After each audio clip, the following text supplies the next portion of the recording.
الأسير تقول أولادي يا ولادي قال غيابك علي يا قمر عيني ابن الأسير ينادي أبغى أبويا أبويا يرجع لنا في الدنيا الأسير وخلف كاك عالسنة كل أسير البيت الثاني في الدنيا. إن الحمد لله نحمده ونستعينه ونستهديه ونستغفره ونعوذ بالله من شرور أنفسنا ومن سيئات أعمالنا. من يهده الله فلا مضل له ومن يضلل فلا هادي له، وأشهد أن لا إله إلا الله وحده لا شريك له، وأشهد أن محمدًا عبده ورسوله صلى الله عليه وعلى آله وأصحابه وسلم تسليما كثيرا. أما بعد. You can put your notes away unless you want to take notes on this lecture, because it's not going to be a continuation of Al-Usul al-Thalatha. Inshallah, we'll resume next week with Al-Usul al-Thalatha. In respect to our sisters in Buraida, but not necessarily only to Buraida, but just because that's a hot topic right now, but it's all our sisters throughout the world, and in solidarity with them, and in agony over their situation, a melting heart situation. We're going to talk about that inshallah this week, as many of you requested, and actually an outpouring of requests through the internet. Today's class was actually going to be a topic related to this, application of your knowledge. Because when we teach Tawheed, we teach, like the author said, and actually he took it from the Quran, to apply it. You teach it to apply it. We learn to apply. It's not to be put in a bank of memory. We teach knowledge because it's intended to be acted upon. That's the fruit of knowledge. It's a deficient characteristics among the students of knowledge, the ulama, let alone the layman, where one doesn't apply what he learns. But this topic, I don't know where to begin, honestly. How can one rest and enjoy his food and his drink? How can one be playful with his children? How can one be joyful with the much disgrace that has befallen to this honorable ummah? I want you to take a walk with me to our history. Let us think about our ummah. Lest that ummah, which was the best ummah, كنتم خير أمة أخرجت للناس تأمرون بالمعروف وتنهون عن المنكر وتؤمنون بالله. The leading ummah, the dominating ummah, the teaching ummah, the ummah that used to feel responsible over all the other ummah, the ummah that never allowed oppression and transgression to anyone, an unbeliever dhimmi, under their rule, or a Muslim, a layman Muslim, or a female. A female wasn't even thought of to be wronged or oppressed. That was the kind of ummah that we had. That was the ummah that Allah said about it, كنتم خير أمة أخرجت للناس. The ummah that extracted humanity from the swampland of ignorance. The ummah that took mankind out of the mud of darkness. It took them out of the mud of darkness to justice, to equality, under the shade of La ilaha illallah Muhammadur Rasulullah. Let us turn to the bright white pages of our past. What do you see? Open Ibn al-Athir's book, Al-Kamil. The story you all know. That mentions the story that you all know about Al-Mu'tasim. A leader, he had oppression. This leader from Bani Abbas, when a Muslim, during his time, a Muslim woman was captured by the Romans and she was imprisoned. The Romans laughed and mocked at her. The leader of the Romans, the king of the Romans, the empire of the Romans, sarcastically said, "You'll never leave out of here. You'll never leave this place until your king comes and takes these shackles off himself." The woman shouted. She knew who she had as a leader. She shouted, "Wa Mu'tasimah. Oh my grief, Mu'tasim. Oh Mu'tasim, come to my rescue." She knew what kind of leader she had. The Roman king laughed and mocked her. The people around him chuckled and laughed, joined him in laughing. He said, "Yeah, Al-Mu'tasim will be right here. Ana ablaq horse." You know what an ablaq horse is? An ablaq horse is a special breed of horses that was very expensive, and it was black, spotted with the color of it was spots of white and black. He said it in a way of mocking her to show her the impossibility of her situation. We got a hold of you. You're done with. A ablaq horse is, you know, the Dalmatian dogs? Dalmatian dogs that have black and white spots on them. That's what an ablaq horse looks like. A Muslim in the lands of the Romans heard it. So he ran back to Al-Mu'tasim. When Al-Mu'tasim heard the call for him, he gathered his advisors and he said, when the first person of my army reaches the land of the Romans, the last of my army will have left us. What he meant by that is he's saying, the beginning of the army is going to be where that woman is, and the end of the army is going to be here. This is a lesson how Muslim honored women, how Muslim treated women. He made the entire army ride Dalmatian like horses, ablaq horses. So they set off and went there, and he told his soldiers, when you get there, I'll be the one to enter the prison. When they reached there and they took control of the area, Al-Mu'tasim walked into the prison and headed to the woman. The woman said, who are you? He said, Al-Mu'tasim said, I'm Al-Mu'tasim and I'm here to free you. He freed her. He unshackled her with his own hands. With his own hands, he unshackled her as an honor for believers and women in particular, and to humiliate the Romans. Tell them, our women you don't mess with. It used to be the Romans and the enemies of Islam that transgress against our women. Now it's those who claim guardianship of the Haramain. The famous reason behind the Prophet ﷺ expelling Bani Qaynuqa from the outskirts of Medina and breaching the treaty was because they humiliated a woman. Today, it's not Bani Qaynuqa, it's not the Romans, it's not the Persians. It's those whose lands, who are rulers of lands, we face 5 times in our salah. A week or so ago, one of the heads of the Murji'a rejects, the heads now, this is not the regular Murji'a rejects, the heads, Al-Rayis. He was on TV on a show promoting the toxic venom of irja'. This is a man in such extreme of irja' that the mufti over there called him an extremist murji'. Irja', the religion the rulers love. Irja', the religion of the rulers. They love it. This Murji'a reject head, Al-Rayis, was talking about how people should be obedient to their rulers and not rebel against them, just like people were towards Al-Hajjaj. Our Salaf were towards Al-Hajjaj. Al-Hajjaj was oppressive, no doubt about it. But there's another side of Al-Hajjaj you need to learn of, they don't tell you about. Because Al-Hajjaj, I'm going to tell you this. Al-Hajjaj was a man who used to be an oppressor. I don't want to diminish that. Al-Dhahabi, rahimahullah, said his deeds were buried in the ocean of his sins. We don't love him and we don't hate him.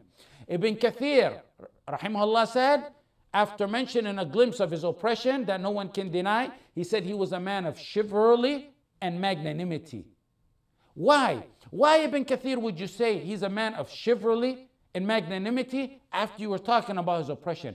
I'm going to tell you why. And I'm going to tell you another side of the story of this man. When I tell you that, you'll know how debased, dishonored, and disgraced those rulers are over there in the Holy Land shrine today. Al-Hajjaj killed, but Al-Hajjaj at the same time, he was a man of magnanimity. Why, Ibn Kathir, would you say that? Al-Hajjaj killed what was estimated, and Allah knows best, approximately 120,000. He definitely killed Abdullah ibn Zubayr ibn Awam and Sa'id ibn Jubayr.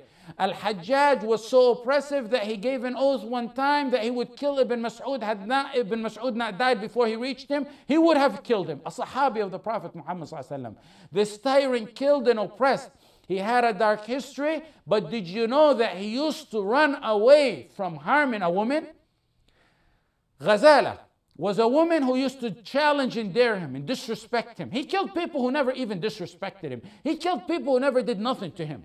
One time after a battle, Ghazala was among the Khawarij, and she killed some of his soldiers. And then she told Al-Hajjaj, come on, me and you are going to go at it. The man who was like he was untouchable, people who he had a slight assumption that they may have said something about him, he would have killed him. He walked away from this woman. He ran away from this woman.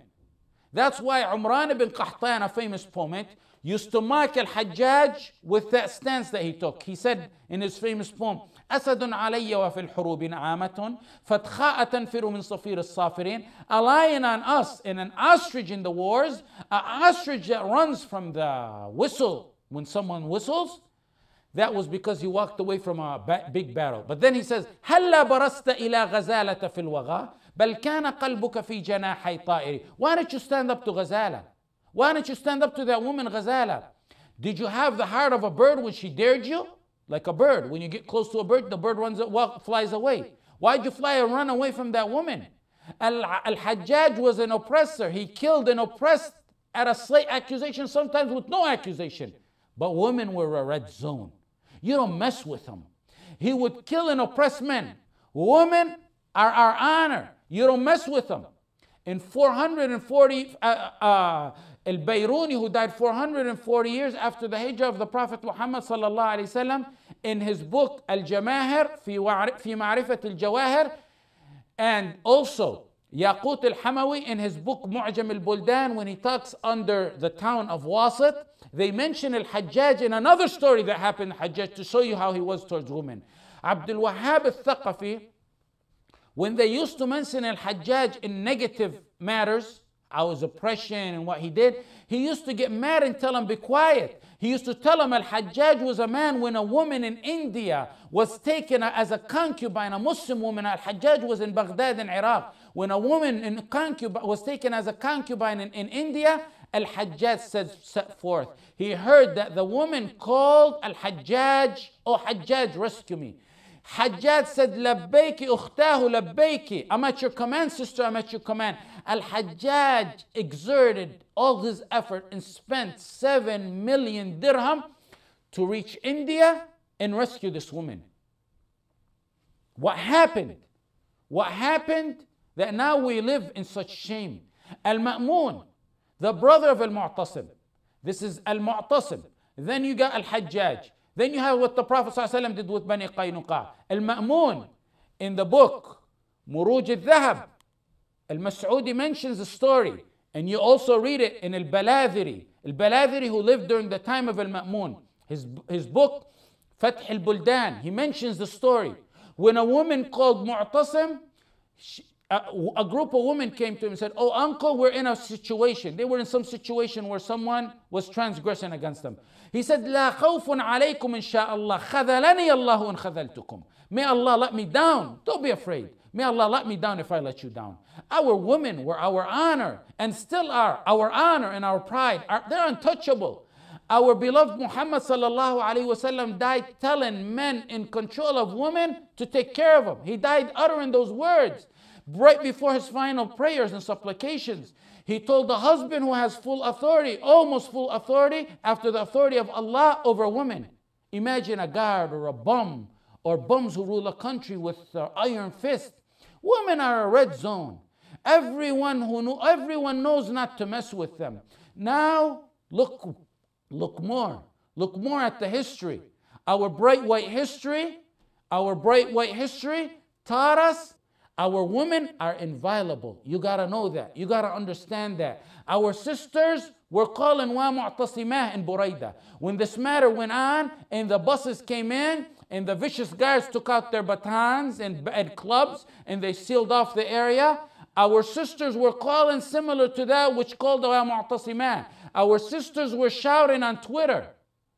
Back over there, it took a messenger to say it. Now they said it on Twitter. I'm going to give it as an example, not just to target this man. The man with the da'iyah with the most followers, 4 million followers. Till today, he hasn't said a clear word of support to these women.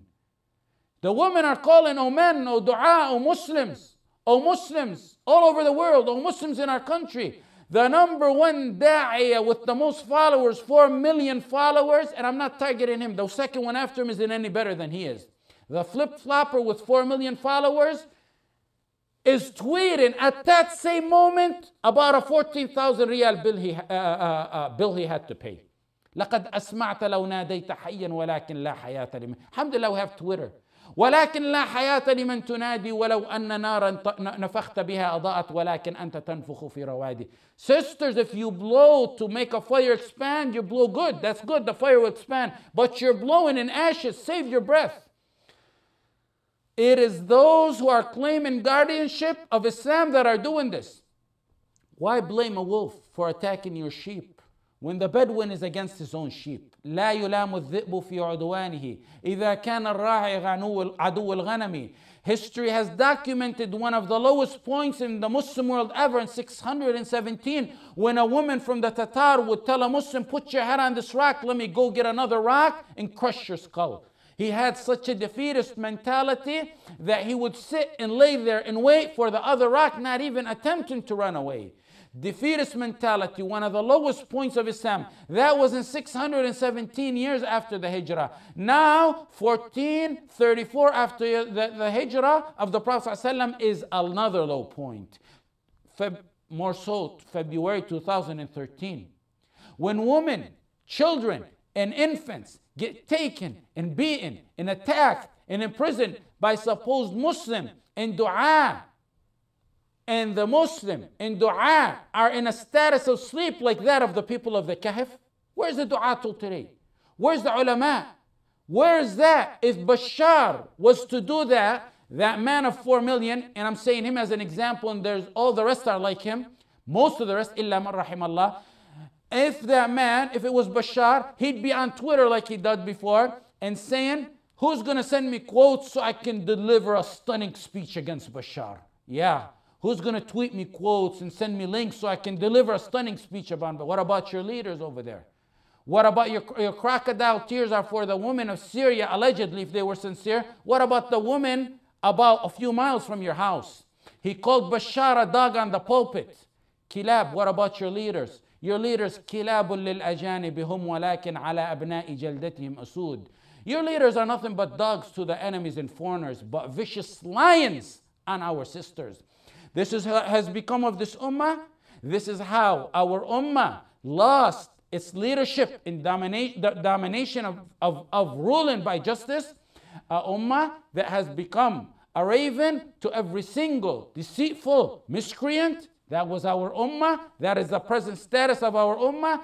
Our women are in prison and there's total silence, and there's even justification in cover-ups and anti-slogans and dishonoring of our honored sisters, who with a tiny drop of iman would sit silent and not at least tweet a tweet in honor in favor of his sisters.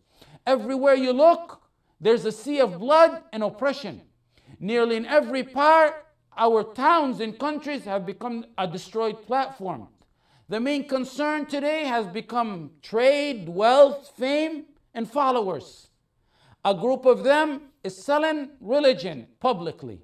Another group is staying on their treasures. They care about their treasures. They don't care about misery or portents in this ummah. It melts our heart to see what we see today. And we ask Allah to bring back those honorable days of the past when a woman was never touched, when a woman was walking with honor. Listen and focus with me to this hadith. Abu Dawood, al-Nasa'i, and Ibn Majah, and al-Hakim, and al-Dhahabi, and al-Albani considered authentic. The Prophet ﷺ said, the Prophet ﷺ said, and focus with me so you get to the point of the hadith. عن إياس ابن عبد الله قال قال رسول الله صلى الله عليه وسلم لا تضربن إماء الله. Don't hit women. This is a given fact, but that's not the point of the hadith. لا تضربن إماء الله. The Prophet صلى الله عليه وسلم said, don't touch women. Don't touch women. Given fact. No one does that. فجاء عمر بن الخطاب إلى رسول الله صلى الله عليه وسلم فقال يا رسول الله قد ذئر النساء على أزواجهن. Umar ibn al-Khattab came to the Prophet ﷺ. He said, "O Prophet of Allah, the women rebelled. They're not listening to the men no more. So let them, hit them. ذئر النساء على أزواجهن فأمر بضربهن." He said, the women have rebelled. Allow them to hit them. The Prophet in the beginning of the Sahih said don't hit them. فضربنا. Women were hit. It happened in Medina that women were hit. فطاف بآل محمد صلى الله عليه وسلم طائف نساء كثير. A lot of women, this is the point of it, gathered around the house of the Prophet Muhammad sallallahu alaihi wasallam the next day. Notice this is why I mentioned it. A lot of women gathered around the Prophet Muhammad sallallahu alaihi wasallam the next house. The house of who? The house of Al Saud. The palaces of Al Saud. Around the house of who? The house of Muhammad sallallahu alaihi wasallam, the best man to walk on the face of the earth. فلما أصبح قال لقد طاف الليلة بآل محمد 70 امرأة كل امرأة تشتكي زوجها. He woke up and said, today, he said, the Prophet ﷺ said, I woke up, 70 women came up to me, and every one of them is complaining to me about her husband. 70 women go to seek relief from the Prophet Muhammad ﷺ from that which was oppression to them. But half, less than half of that, are seeking relief from scums that are ruling the holy the lands of the holy two shrines. In a narration, كلهن قد ضرب. In another narration of the hadith, every one of them was hit. Every one of those women who went to the Prophet ﷺ was hit. They're going. فَلَا تَجِدُونَ أُولَٰئِكَ خِيَارَكُمْ. The Prophet ﷺ said, those who hit are not the good, are not the best amongst you, are not good. Meaning don't do it. Good people don't do such acts like that. That's not the point of them. The Prophet ﷺ determined in order not to hit your woman. The point of that is a group of women went to complain to the Prophet ﷺ. When we started the hashtag in the international media called, I guess it's possibly because Allahu A'lam, maybe in one of them, some of them, I was the first to open the hashtag or whatever. But I directed them to speak to sisters who were in the midst of Buraida, in the sit-in. Because this is not a time when men speak up. This is the time for the women to speak up. Because they've showed exemplary stands of courage. We've come to a day and age where they took on tasks beyond that which men took or thought of. When the sisters, the point of that, why I say that, is the sisters said, all we're asking for is our men to be released. 70 women can go to the beloved Muhammad sallallahu alaihi wasallam, complain and seek relief from oppression. But the sanctity of Al Saud is more than that of the Prophet sallallahu alaihi wasallam, where they can't seek relief from oppression. Like one said in her recorded statement, recorded, available today, Mayyat Talaq, she said, may Allah hasten her release. She said, just give us our men back. We're not here. We don't want no positions. We don't want nothing. We want our men back. That's all we want.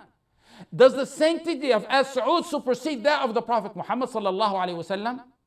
70 women can go complain to the Prophet. Did he say, oh, why are you guys gathering here? Why are you guys coming complaining to me? The Prophet sallallahu, these are the effeminate dua, who are in deep sleep, who are in a deep coma, who are silent. I tried to speak to some of the dua. The only one I know of who from the first moments gave solid words, 2 tweets, was Shaykh Sulaiman al-Alwan in support of these women. Jazakallahu khairan.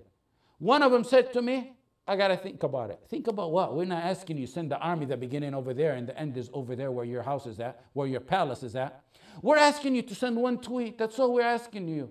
1 tweet. We're not asking you to spend 7 million dirham to go release them. We're asking you to send 1 tweet. You got to think about it. Those are the effeminate of our time. Those are the feminine of our time. These are the women of Buraida, are the mujahidat. These are the mujahidat who established an ultimate form of jihad that males couldn't do. So back away. Back away and keep your mouth shut. Never degrade them, never talk about them, never belittle them. The Prophet ﷺ said in a hadith عن جابر رضي الله عنه, سيد الشهداء حمزة ورجل قام إلى سلطان جائر فأمره ونهاه فقتله. It's reported in Al-Hakim. It's in Sahih al-Jami'. The Prophet Muhammad ﷺ said the master of the shuhada is Hamza. And a man, but unfortunately today we don't have men, so women take on the task, who stands up, a man who stands up to a tyrant, orders him to do good and refrain from evil, and gets killed by this tyrant. He just tells him do this and that. Jihad of the word that these women used is considered among the high form of jihad by the Prophet Muhammad ﷺ, who only utters revelation. Tell me one person this woman harmed. Tell me what scratch they put on one individual. Tell me what harm or intention of harm they ever did. Merely asking for their men to be released? What weapons did you find on them when you dragged them and forced them into the buses? Was the baby formulas they brought for their infants who are also asking for their fathers and grandfathers' release? Was that the weapon you found? Or was it the dates and coffee they were surviving on? These mujahidat, when they speak, everyone be quiet. وَالَّذِينَ جَاهَدُوا فِينَا لَنَهْدِيَنَّهُمْ سُبُلَنَا. Will surely guide them to the path. وَالَّذِينَ جَاهَدُوا فِينَا لَنَهْدِيَنَّهُم سُبُلَنَا. For those who don't know Buraida, Buraida is a community that's stuck on the traditions overall of Islam and the old good rituals. Many of the old good rituals. You see how they were covered, how they were dressed. You can't tell the body of a woman. They didn't do that. They didn't do that for a protest. They didn't do that to go out and protest. That's how their grandmothers dress, and that's how their granddaughters dress. These are the women who you don't hear their voices in the markets. These are the women who, if you visit them in their houses, when the woman prepares the food, she'll knock on the wall and her husband come get the food and go pass it out. Because she don't want the guests to hear her voices. But when their house is caught on fire, they had no choice to run to the street, but to run to the street. Inhalation of the oppression of the fire of agony could no longer keep them silent in their houses. And the ulama and dua who wrote lying to this dunya and don't even want to say one word in support, tabakharu, tabakharu, put your perfume and your makeup on. Yeah, those ones who go on satellite TVs, put your makeup on like you usually do. Al Saud will generously give you more wealth and prestige and lands and money to buy more followers. But it's not gonna be there for you, and it's not gonna help you when the worms eat you up in your grave. When Quraysh was gearing up to fight the Prophet Muhammad ﷺ, Umayyah ibn Khalaf didn't want to go. He backed away. He was a coward because he knew he was going to be defeated and killed. Uqba ibn Abi Ma'yat, another devil and a devilish thinker, wanted him to go because Umayyah is a leader of Quraysh. If he doesn't go, the people are not going to go to Badr with him. So he wanted him to go. Uqba ibn Abi Ma'yat went and brought bakhur, burning incense. This one with smoke. You put it on a charcoal and you have burning smoke. Women back then were known to use incense to smell their clothes and their body good for their husbands. So Uqba ibn Abi Ma'yat went and brought bakhur and incense, and he said to Umayyah, who was nicknamed Abu Ali, he said, here's incense for you. You're nothing but a woman. Tabakhar ya Aba Ali fa innama anta min an-nisa. Likewise, those who let our sisters down, especially of the dua, because the burden on them is big. وَإِذْ أَخَذَ اللَّهُ مِيثَاقَ الَّذِينَ أُوتُوا الْكِتَابَ لَتُبَيِّنُنَّهُ. You have an obligation upon you. Go perfume yourself, you effeminates. Males with feminine characteristics. Abu Jahl, when he surrounded the house of the Prophet Muhammad sallallahu alaihi wasallam to go invade and kill the Prophet Muhammad sallallahu alaihi wasallam the night of the migration, the young men told them, Abu Jahl, this is the time to go. Abu Jahl refused. He said, you want me to terrorize the women in there and the people to speak about that? It's those who don't speak about this woman. And it's those who don't speak about Kashmir. And those, wallahi, there was a doctor da'i who pleaded with nearly most of the prominent dua to speak and give one tweet about Kashmir. They didn't speak. Bangladesh, Maldives, other countries where Muslims are being oppressed and persecuted. In Sunan al-Nasa'i, in Jami' al-Tirmidhi, in Sunan ibn Majah, in Sunan al-Bayhaqi, عن عبد الله بن عمر رضي الله عنهما عن النبي صلى الله عليه وسلم قال لزوال الدنيا أهون عند الله من قتل رجل مسلم. The destruction, the hadith by Ibn Umar, the destruction of the earth is easier to Allah than one Muslim being killed. Abdullah ibn Umar one time seen the Kaaba. فقال نظر إلى الكعبة فقال ما أعظمك وما أعظم حرمتك والمؤمن أعظم حرمة منك. Hadith in Sunan al-Tirmidhi in Ibn Majah, and it's considered Hasan. Umar seen the Kaaba, and when he seen it, and when you see the Kaaba, anytime you see it, as much as you see it, especially the first time, right when you see it, your knees tremble at the sight of that holy Kaaba built by Ibrahim with our history. Ibn Umar seen it, and he said, you're honorable. And how honorable are you? He's talking to the Kaaba. But the sanctity of a believer is more honorable than you. Preserving the honor of one of these women laying in prison today from her hijab being taken off, or from the kicks, or from the stamping that she's going through, is more of a noble and a requirement than it would be, and uncomparable than it would be to build the two haramain to fill this whole globe, even if it was to extend throughout the whole globe. Whatever laws they follow, the women were right. They didn't do nothing wrong. If it's the laws of Sharia, 70 women went to the Prophet Muhammad ﷺ. You tell me, women can go to bums and seek relief from oppression? Bums that ruled by an iron fist, tawaghit? If it's also the laws that they sign treaties, international treaties with the tawaghit, if that's the laws they accept, then they also sign treaties which incumbent upon them that women can protest. Rima Ijrayish, who is in prison as we speak today, we just got it right now, that she got broken bones and other serious wounds, confirmed without a doubt about it. With the enemies of Allah and with those who curse the Prophet Muhammad sallallahu alaihi wasallam and the Sahaba, they want dialogue. With the helpless, heart-torn women who are just seeking a few basic rights, it's the iron fist. In the south region of Saudi, many of you may not know it or follow along with it. There's violent gangs in the south region of Saudi who are terrorizing the neighborhoods there, robbing and threatening and doing everything. The people released YouTubes and went on stations to plead with the government that the gangs are taking over and the citizens in the south had to arm up themselves to safeguard their neighborhood because the gangs were robbing and doing stuff and going in the mountains. The government neglected that. It's been an epidemic for months, but they flexed their muscles on these helpless, innocent, heart-torn women. These are the same people beating, kicking, clubbing, using batons, pointing guns against our women. These are the same people who never in their history raised a finger against the true enemy of Islam. May Talq. Her husband is Abdul Malik Muqbil. He's in prison. She's now in prison too for asking for his release. As we speak, just moments ago, we also found out that she was beaten and her head covering was taken off. Taifa Tuwajri, a little seven-year-old, speaking how her mom got beat up. And she showed people her bruises on her chin. Reem al-Muqbil is in prison for asking for her husband, Ibrahim al-Jda'i, to be released from prison. Safiya al-Qabba', these are people who were not even sentenced or convicted, just thrown in prison. Her father, Abdul Karim al-Qabba', Amin al-Rashid, she has 2 brothers in prison. She cried such a painful cry because she's been in agony for 9 years of suffering. She said they're killing our husbands and our men and our boys in prison. Like they killed Khalid al-Rizni in prison, they killed him in prison. Sultan Idayas, they killed him in prison. Help me with the name if I mess up. Tahani Tuwajri, her husband Majid Rashudi. Did you hear Tahani say that this kingdom has become the kingdom of prisons? She said there's no house except they have someone in there who's in prison, or a relative, or a neighbor, or someone they know by them. We go out to seek, she's saying we go out to seek freedom for our loved them. They put us in prison. And then people come to ask for our release. They put them in prison with us.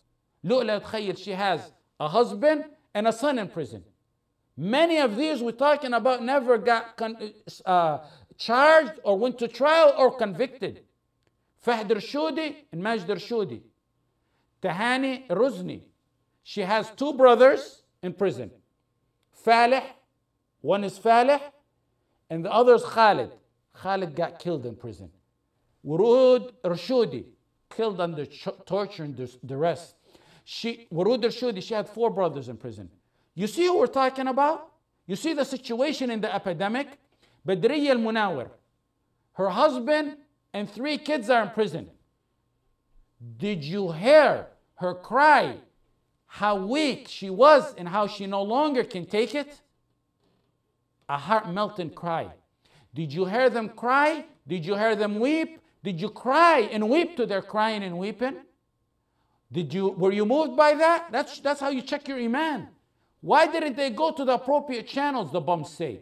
Every one of these women who were protesting went to the Ministry of Interior. They went to the King's Palace. They went to every single court. Not for a month. This has been going on for a day or 2, or a month or 2. This has been going on for years to nearly a decade. Prominent leaders over the past month and a half went to the palace on open house day. There's a day where the palace is open house for anyone who wants to go, submit papers, request, give advice. It's an open house day. Allegedly an open house day. Some businessmen went. Some medical doctors went. Some shuyukh went. There are people who give alliance to the king. They believe this is their leader. They just said, hey, there's a few things you got to correct here. The first time, the first attempt they went, they were rejected. They rejected them.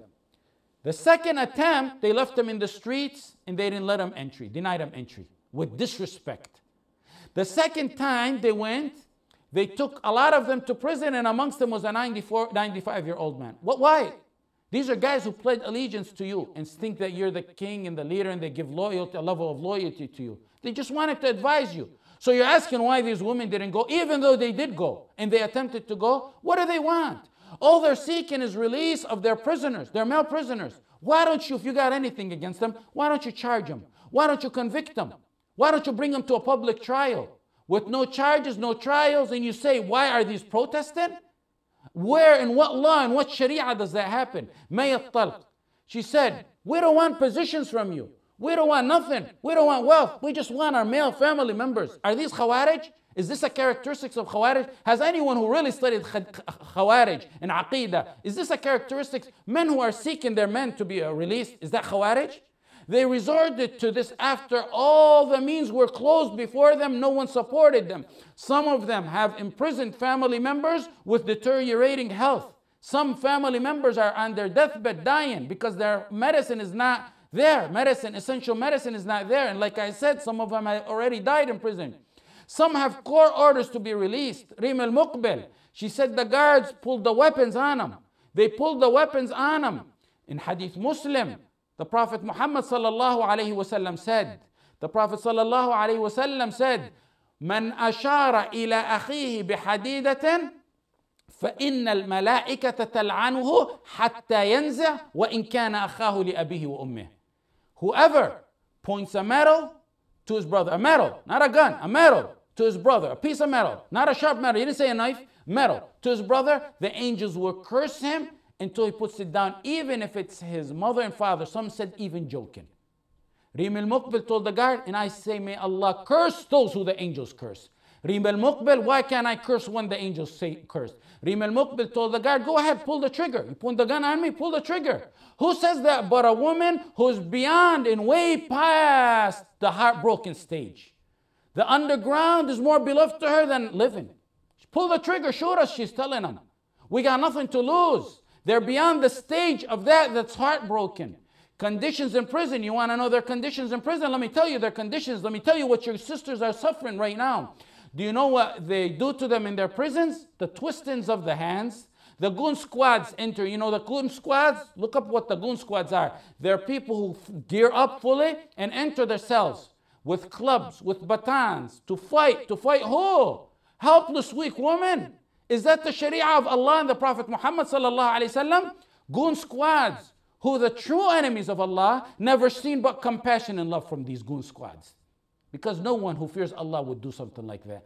The weak, the helpless women see the tips of the guns, yes, pointed at them. The batons, the clubs, the beatings, the stamping. And the enemies of Allah see love and mercy. They entered their cells, hit them, they stamped on them, and beat them. This is not a Zionist prison I'm talking to you about.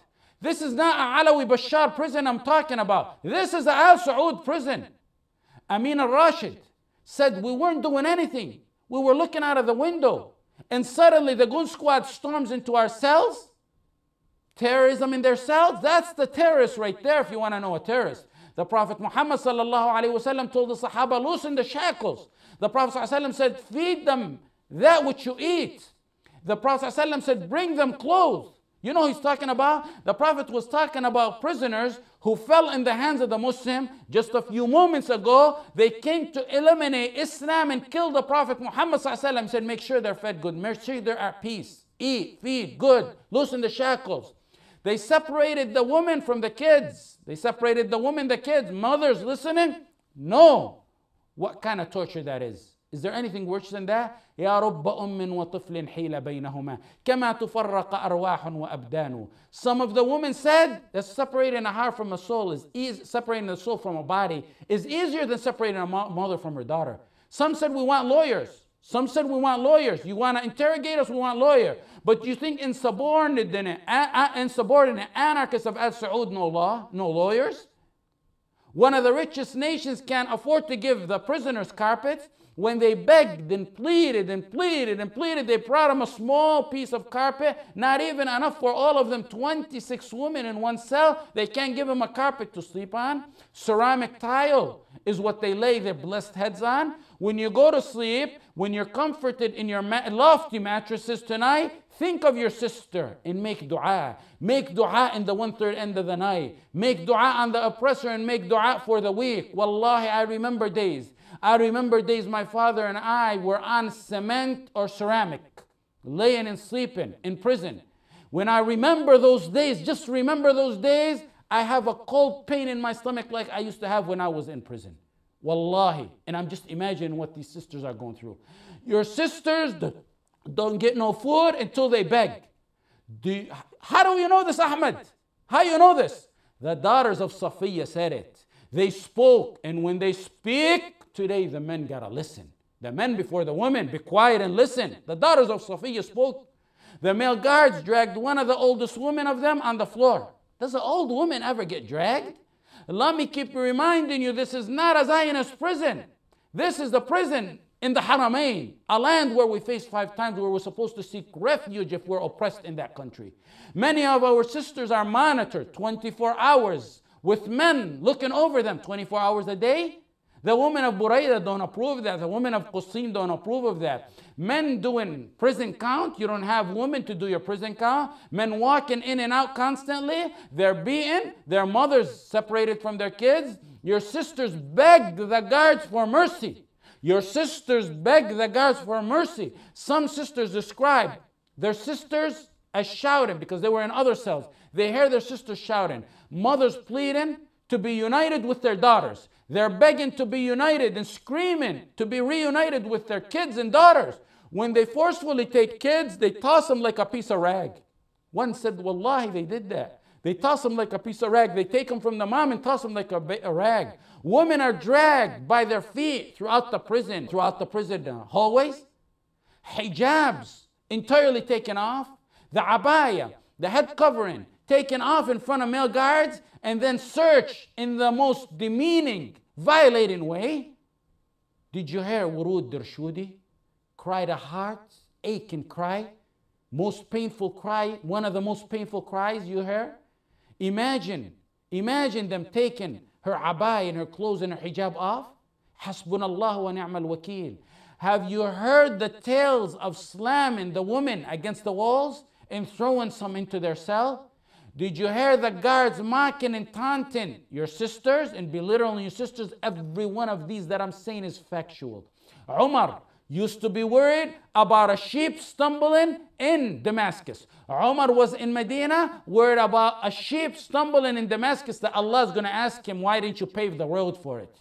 Treat our women today, treat our honored women today, treat the mujahidat today, mujahidat, who stood in the face of a tyrant, treat them like Umar treated the sheep. Did you hear the beating of their kids? Did you hear the beating of May at-Talaq? You hear the details of her beating? They stamped on her, they beat her, they abused her, and they took her kid from her.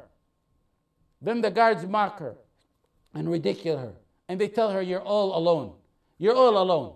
But you know what May told them? She said, Allah is with me. How can you go wrong when Allah is with you? May Allah be with her and her sisters and all our prisoners. She was among the biggest supporters when we did the Nasr al-Fahd campaign. When the Nasr al-Fahd campaign, she was among the supporters there. And she was always supporting those who were oppressed. May Allah protect her and her sisters and hasten their release and ease their hardship and destroy anyone who wants to harm them. Ya Allah, shower them with mercy. Whoever got Allah on his side can never go wrong, can never be afraid, will never be defeated. May cried out for help for every student of knowledge. Every sheikh, every da'i, help. She's talking to deaf ears. But she cried out for help. Every Muslim throughout the world. She even specifically said every Muslim throughout the world. She said they dishonored us. She said, we are your responsibility. And today every Muslim will tell May and her sisters, labbayki ukhtahu labbayki. You hear their dua? You heard their dua? Wallahi, I heard their dua and I ask Allah to answer their dua. Hasbunallah wa ni'mal wakil. May Allah bless wombs that bared such heroic women who were able to stand to such tyrants. May Allah bless. What do? We want our men back, and they get dishonored and tortured. May Allah bless hands that raise such honorable women. May Allah hasten their release and the release of those who protested for their release, because they're all in prison. May Allah paralyze. May Allah paralyze. May Allah destroy. May Allah humiliate any hands that touch them or attempt to touch them, or those hands or those mouths who order those to touch them.